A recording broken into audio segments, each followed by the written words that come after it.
Today's word vitamin is on problems. None of us really love them, but we've all got them.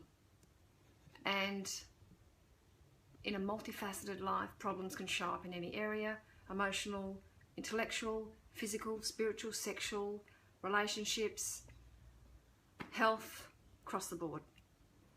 Our problems fall into two categories: living problems or survival problems. Now, survival problems are of course critical because they're about our safety on the planet, food, shelter, safety. Now, for those that have been exposed to more than their fair share of survival problems in life, what can often happen is they get stuck in survival mode. And you often hear me use the metaphor of a turtle, a tortoise shell, for talking about the masculine and feminine, or our ego and our heart. Now, regardless of our gender, if we're the whole deal, the whole tortoise, turtle, you know what I mean. We've got the soft feminine, the underbelly, which is our capacity to sit with and process emotion, and the shell, which is the ego, which we take out into the world to protect our heart.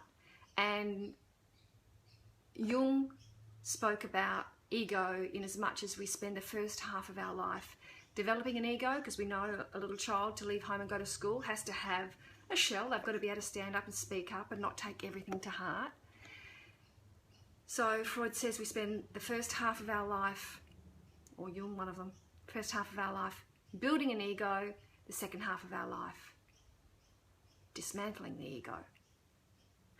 Now, some people's egos are thicker, stronger, more robust, more resilient than others. And most of the people that come and work with me, when it comes to their ego, they are resilient. They have survived more than most. They are warriors. They are courageous. They may be physically impressive, beautiful, athletic, intellectually impressive. However, behind closed doors, they're emotionally malnourished. Their heart has such a heavy ego on top of it that the ego outweighs the heart all the time. Now, for a healthy life to live, our heart has to have equal say to our ego. It needs to be a partnership, not a dictatorship. Now, when people's hearts dictate every decision they make, you know, I've got clients that have done so much emotional work, they can meditate until they levitate.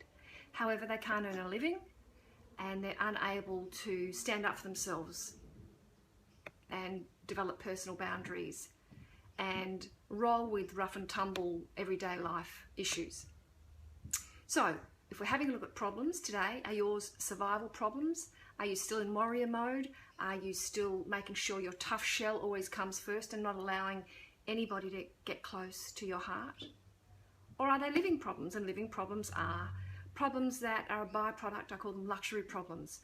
Being somebody who was a recovering drug addict, alcoholic, who grew up in an emotional war zone, survival problems were what I faced for the first, up until adolescence. And then when I became an adult, I just remained at war with the world and just kept that ego armory up. And I used weapons of mass distraction. I mean, drugs, alcohol, sex, food, spending, they can all be weapons of mass distraction in order to keep our ego and our shell hard and keep ourselves protected. However, there comes a time, and midlife is either a crisis or a celebration, where we actually become willing to be vulnerable and surrender our ego.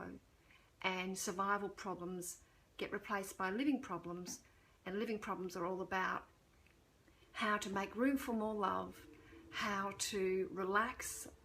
I was a person that found relaxing stressful, and how to be known for all of who we are. So, if you're a warrior, not a worrier, a warrior, somebody who lives in their ego and in their shell and is not comfortable being vulnerable, today's word vitamin might have some tidbits for you to consider. And one last thing to perhaps digest before I sign off, and that is a bad day for our ego can be a beautiful and a healing day for our heart if we allow it. Food for thought. See ya.